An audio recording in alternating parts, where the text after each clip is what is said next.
బయటికి వెళ్దామా అని అడిగి, నా సమాధానం కోసం వినకుండానే నన్ను బయటికి తీసుకొచ్చి డోర్ లాక్ చేశాడు. నా చెయ్యి పట్టుకొని కార్‌లో కూర్చోబెట్టాడు. నేను ఒక్క మాట కూడా మాట్లాడలేదు. అప్పుడప్పుడు నన్ను చూస్తున్నాడు. కార్‌లో లవ్ సాంగ్స్ పెట్టుకొని సిటీ అంతా తిప్పాడు. "ఏమైనా తింటావా? తాగుతావా?" అని ఒకటికి 2 సార్లు అడిగి ఊరుకున్నాడు. ఎందుకింత సంతోషంగా ఉన్నాడో అర్థం కావటం లేదు.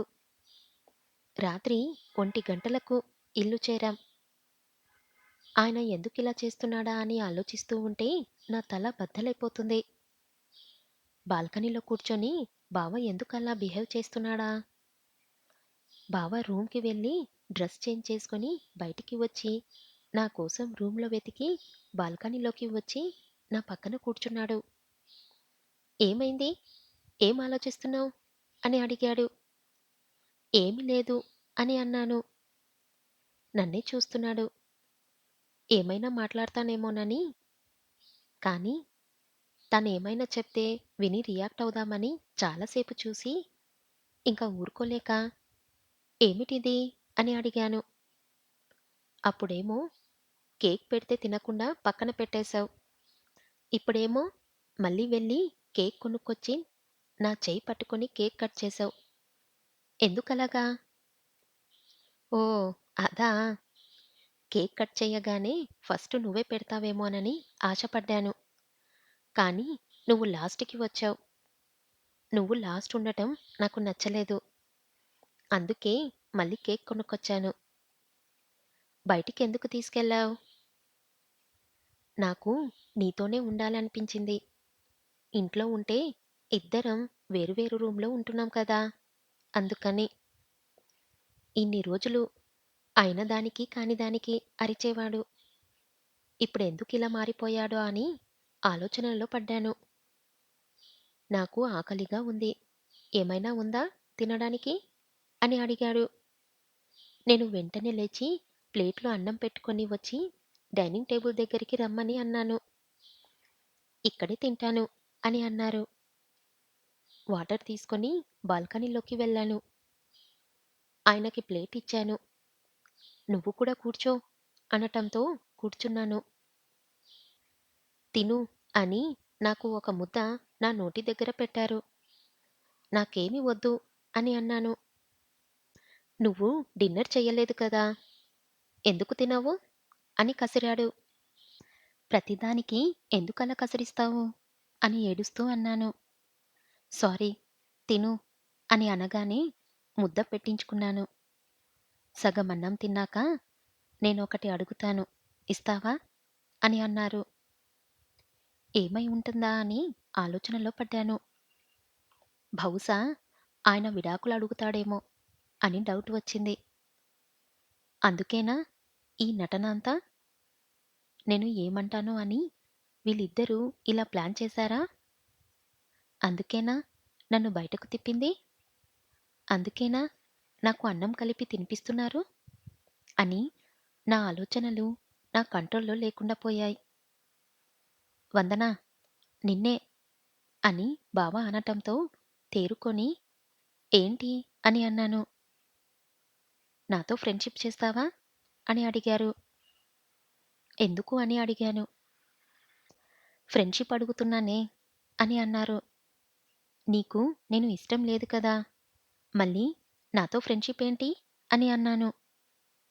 నువ్వు ఇష్టం లేదని ఎప్పుడు చెప్పాను? నీతో పెళ్లి కదా! ఇష్టం లేదని చెప్పింది అని క్లారిఫై ఇచ్చారు. ఇప్పుడేంటి? అని అడిగాను. నాకు నీతో ఉండాలని ఉంది అని భయపడుతూ చెప్పారు. అంటే? అని కొంచెం గట్టిగానే అన్నాను. ఇప్పుడు నేనింకొకటి అడుగుతాను. ఇది మాత్రం నా మనస్ఫూర్తిగా అడుగుతున్నాను. సరే, అదేంటో ముందు చెప్పండి. ఇలా నంచకండి అని అన్నాను. మరి నాకు నీతో ఉండాలని ఉంది అని అడిగారు.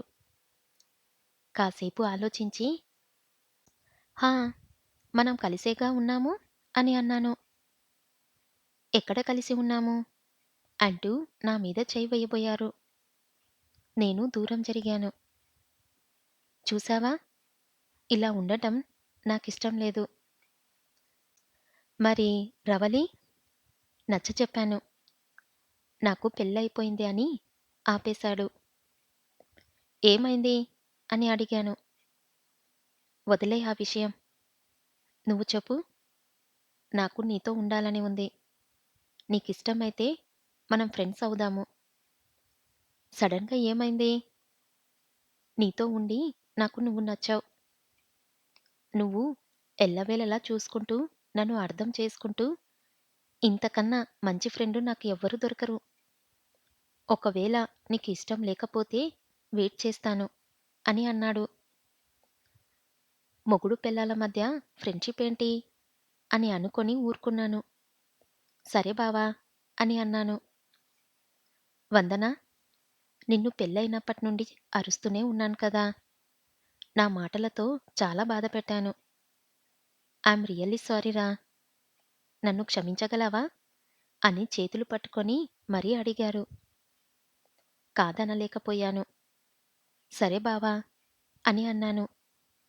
దానికే చాలా సంతోషించాడు. నాకు చాలా రిలీఫ్‌గా ఉంది అని గట్టిగా ఊపిరి పీల్చుకుంటూ కన్నీళ్లు తుడుచుకున్నాడు. మిగతా అన్నం తినేసి మా రూమ్స్‌లోకి వెళ్లి నిద్రపోయాము. ఉదయం లేచి ఇద్దరం కలిసి మంగకి ఇల్లు క్లీన్ చేయడంలో హెల్ప్ చేసి రెడీ అయ్యి, ఆయన ఆఫీస్‌కి, నేను కాలేజ్‌కి వెళ్ళిపోయాము. ప్రతిరోజు ఇద్దరం ఇల్లు చేరగానే కలిసి టీ తాగటం, టీవీ చూడటం, నేను చదువుకోవటం, ఆయన పేపర్ చదవటం, వంట చేసుకొని తినటం మా దినచర్య. ఇలా ఇద్దరం హ్యాపీగా ఉన్నాము. నా ఎగ్జామ్స్ అయ్యాక నన్ను ఊరికి రమ్మని అన్నయ్య ఫోన్ చేసి చెప్పాడు. నన్ను బస్సెక్కించేసి వెళ్ళిపోయాడు బావ. అమ్మ వాళ్ళ దగ్గర 10 రోజులు ఉండి, అత్తయ్య వాళ్ళ దగ్గర కూడా 10 రోజులు ఉండటానికి వెళ్ళాను. సిటీలో చిన్న పని ఉందని వాళ్ళ అన్నయ్య దగ్గరికి వెళ్ళి వచ్చాడు. అన్నయ్య ఏమి తినటం లేదు వదినా. ఇంటికి టైంకి రావటం లేదు. నాతో ఒక్క మాట కూడా మాట్లాడలేదు అని చెప్పాడు. ఒకసారి ఫోన్ చేస్తే స్విచ్ ఆఫ్ వచ్చింది. మామయ్య కంగారు పడి నన్ను బావ దగ్గరికి వెళ్ళిపోమన్నారు. బస్సెక్కేసి సిటీకి చేరుకున్నాను.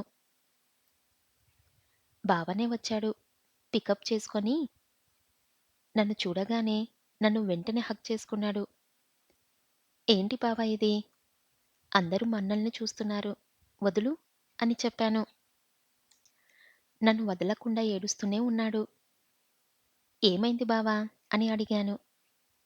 ఏం లేదు అని కన్నీళ్లు తుడుచుకొని నా చేతిలో నుండి బ్యాగ్ తీసుకొని కార్ దగ్గరికి నడిచాడు. నేను కూడా బావ వెనకాలే వెళ్లి కార్లో కూర్చున్నాను. కార్ స్టార్ట్ చేసి ఇల్లు చేరుకున్నాం. ఏమైంది బావా? అని డోర్ ఓపెన్ చెయ్యగానే అడిగాను. ఏమీ లేదు అంటూ లోపలికి వెళ్ళి నా కోసం వాటర్ తెచ్చి ఇచ్చాడు.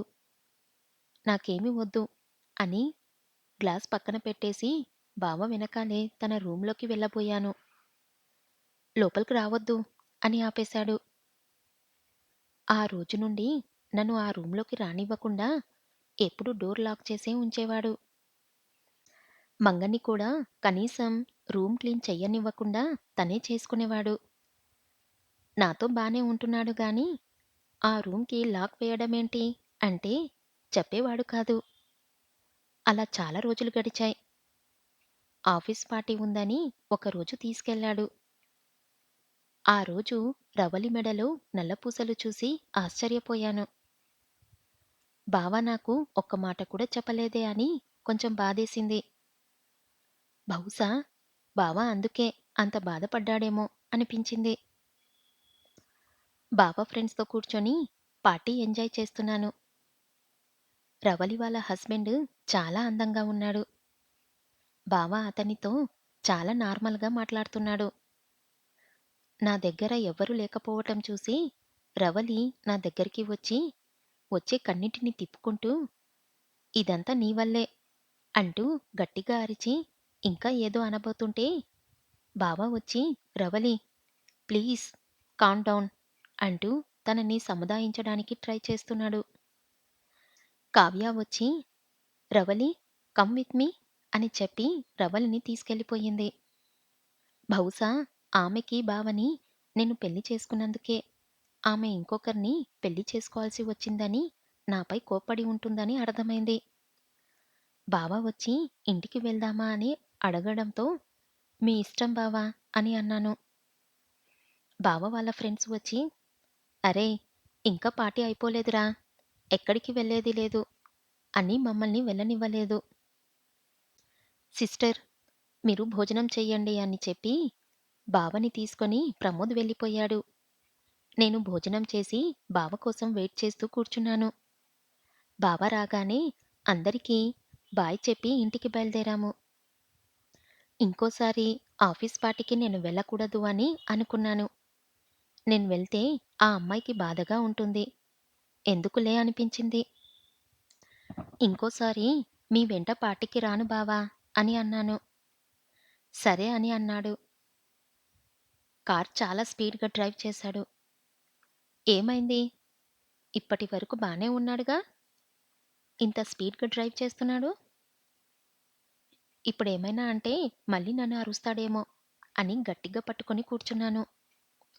ఇల్లు చేరుకోగానే నన్ను తోసి మరీ లోపలికి వెళ్లి డోర్ వేసుకున్నాడు. నేను ఫ్రెష్ అయ్యి డ్రెస్ చేంజ్ చేసుకొని పడుకుందాము అని లైట్ ఆఫ్ చేశాను. అంతే బావ వచ్చి పిలిచాడు. లైట్ ఆన్ చేసి డోర్ ఓపెన్ చేశాను. పద మనం బయటికి వెళ్దాము అని అన్నాడు. ఎక్కడికి అని అడిగాను. పద ముందు బట్టలు సర్దుకో అని అన్నారు. ఎక్కడికి బావా అని అడిగాను. ముందు పద నాన్న రమ్మన్నారు. అంటే ఏమైంది బావా? ఎవరికైనా ఏదైనా జరిగిందా అని అడిగాను. ముందు పద అని అన్నారు. ఇద్దరం బట్టలు సర్దుకొని బయలుదేరాము. కారు చాలా స్పీడ్‌గా డ్రైవ్ చేశాడు. చెప్పు బావా ఎవరికేమైంది అని ఎంత అడిగినా చెప్పలేదు. కారు నేరుగా మా ఇల్లు చేరుకుంది. ఇంకా తెల్లవారలేదు. ఎవరికి ఏమైందో అని భయమేసింది. ఇంట్లోకి వెళ్లి చూశాను. అన్నయ్య మమ్మల్ని చూసి, "ఏంటి ఉదయ్ ఇంత త్వరగా వచ్చేశావ్?" అని అడిగాడు. "ఎవరికి ఏమైందన్నయ్య?" అని అడిగాను. "అమ్మకి గుండెపోటు వచ్చింది. నిన్ను చూడాలంటుంది" అని ఉదయ్‌కి ఫోన్ చేశాను. ఆ మాట వినగానే ఏడుపొచ్చేసింది. "అమ్మా" అని ఏడుస్తూ ఉంటే బావనే నన్ను ఓదార్చాడు. "బావా మనం వెంటనే హాస్పిటల్‌కి వెళ్దాం" అని అడిగాను. సరే అని ముగ్గురం హాస్పిటల్‌కి బయలుదేరాము. అమ్మ చావు బ్రతుకుల మధ్య కొట్టుమిట్టులాడుతుందని అర్థమైంది. అమ్మని అలా చూసేసరికి నాకు ఏడుపు ఆగటం లేదు. అమ్మకి స్పృహ వస్తే గాని ఏమీ చెప్పలేము అని డాక్టర్లన్నారు. ఒక్కొక్కరం వెళ్లి అమ్మని చూసొచ్చాం. బావ కూడా వెళ్ళాడు. అమ్మ చేతిలో చెయ్యి వేసి ఏదో చెప్పాడు. దాంతో అమ్మకి కాస్త స్పృహ వచ్చింది. బావ వెంటనే డాక్టర్‌ని పిలిపించి చూపించారు. ఒక గంట తర్వాత డాక్టర్ చూసి ఔట్ ఆఫ్ డేంజర్ అని చెప్పగానే అందరం ఊపిరి పీల్చుకున్నాం. రాత్రి బాగా చీకటి పడేసరికి నాన్న మా అందర్నీ ఇంటికి వెళ్ళమన్నాడు. అందరం ఇంటికి వెళ్ళి భోజనాలు చేసి బావని తీసుకొని నా గదిలోకి వెళ్ళాను. మా పెళ్ళయ్యాక ఇదే మొదటిసారి బావ నా రూమ్‌కి రావడం. ఇద్దరం స్నానాలు చేసి, "బావ మీరు మంచంపై పడుకోండి. నేను కింద పడుకుంటాను" అని అన్నాను. "ఎందుకు? నువ్వు కూడా ఇక్కడే పడుకో" అని అన్నారు. "వద్దు బావ" అని అన్నాను. "ప్లీజ్ వందన నేను నిన్ను ఏం చెయ్యను" అని అన్నారు. సరే అని వెళ్ళి బెడ్ పైన పడుకున్నాను. "బావ అమ్మకేం చెప్పావు?" అని అడిగాను. "ఎందుకలా అడిగావు?" అని అన్నారు. "మీరు ఏదో చెప్పారు. దానికి అమ్మ రెస్పాండ్ అయ్యింది. నేను మీ ఇద్దరిని గమనిస్తూనే ఉన్నాను" అని అన్నాను. అవి అత్త అల్లుడి సీక్రెట్స్ అని అటు తిరిగి పడుకున్నాడు. అబ్బో! ఇక్కడ నేను ఎవరినో అని అన్నాను. ఏమో నీకే తెలియాలి అని అన్నాడు. కాసేపటికే నిద్రపోయాను. మళ్ళీ ఉదయాన్నే లేచి బయటికి వచ్చి వదిన వాళ్ళని కలిసి, "వదినా నిన్నంతా హాస్పిటల్లోనే ఉన్నారుగా, నేను హాస్పిటల్‌లో ఉంటాను. మీరు ఇంట్లో ఉండండి" అని అంటే, సరే అన్నారు. నేను వెళ్ళి ఫ్రెష్ అయ్యి కిచెన్‌లోకి వెళ్ళాను. వదినకి హెల్ప్ చేసి లంచ్ ప్యాక్ చేయించుకొని బావని లేపడానికి వెళ్ళాను. బావ అప్పటికే నిద్ర లేచి రెడీ అయ్యారు. "నేను హాస్పిటల్‌కి వెళ్తున్నాను బావ. మీరు ఇంట్లో ఉంటారా?" అని అడిగాను. "నువ్వెక్కడ ఉంటే నేనక్కడే" అంటూ పాట అందుకున్నాడు కొంటె సైగలు చేస్తూ. ఏమైంది ఈయనకి ఇలా ప్రవర్తిస్తున్నాడు అనుకొని, "సరే సరే రండి" అని అన్నాను. ఇద్దరం టిఫిన్ చేసి కారులో హాస్పిటల్‌కి బయలుదేరాము. నన్ను చూస్తూ డ్రైవింగ్ చేస్తున్నాడు. "ఏమైంది? ఎందుకిలా చూస్తున్నాడు?" అని కంగారేసింది. హాస్పిటల్ చేరుకొని నాన్నని ఇంటికి పంపించేశాము. అమ్మకి మెలకువ రాగానే అమ్మకి తినిపించేసి మందులేసి పడుకోబెట్టాము. డాక్టర్ వచ్చి చెక్ చేసి ఈ రోజు సాయంత్రం డిశ్చార్జ్ చేస్తామని చెప్పారు. అమ్మ నిద్రపోతుందని నేను, బావ బయట కూర్చున్నాము.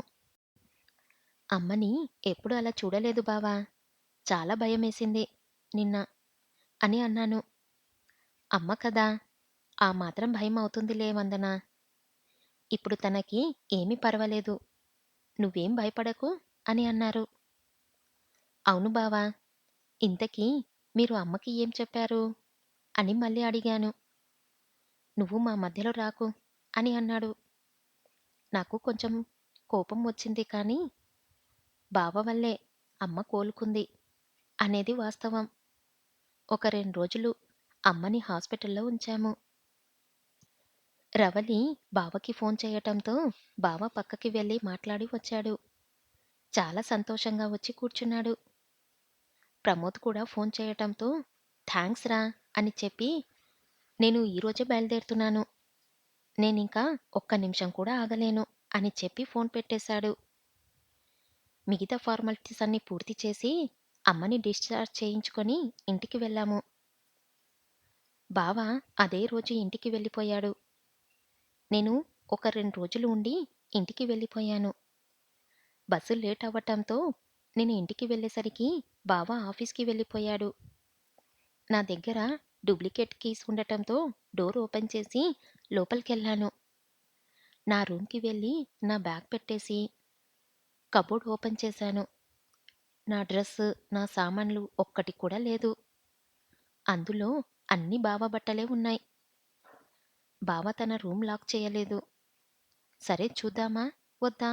అని ఆలోచిస్తూ బావ డోర్ ఓపెన్ చేసి చూశాను. గోడపైన నా ఫోటో ఒకటి పెద్దగా ఫ్రేమ్ చేసి అలంకరించి ఉంది. నేనింత అందంగా ఉన్నానా అనిపించింది. బెడ్ పైన ఒక పెద్ద red colour heart shape pillow పెట్టి ఉంది. కబోర్డ్ ఓపెన్ చేసి చూశాను. నా బట్టలు కనబడలేదు. అన్ని కొత్త బట్టలు లేడీస్‌వి ఉన్నాయి. అన్ని కబోర్డ్‌లు ఓపెన్ చేసి చూశాను. కింద దాంట్లో నా బట్టలు, సామాన్లు ఉన్నాయి. ఎందుకిదంతా చేస్తున్నాడు? అంటే బావ నన్ను ఇష్టపడుతున్నాడా? సడెన్‌గా ఏమైంది? నాకేం వద్దు అని నా బట్టలు తీసుకొని నా రూమ్‌కి వెళ్ళిపోయాను. షవర్ కింద నిలబడి చాలాసేపు ఏడ్చి, స్నానం చేసి బయటికి వచ్చాను. నాకేమి తినాలనిపించలేదు. నాకే బెడ్‌రూమ్‌లో ఉండాలనిపించలేదు. అందుకే హాల్లోనే ఉండిపోయాను.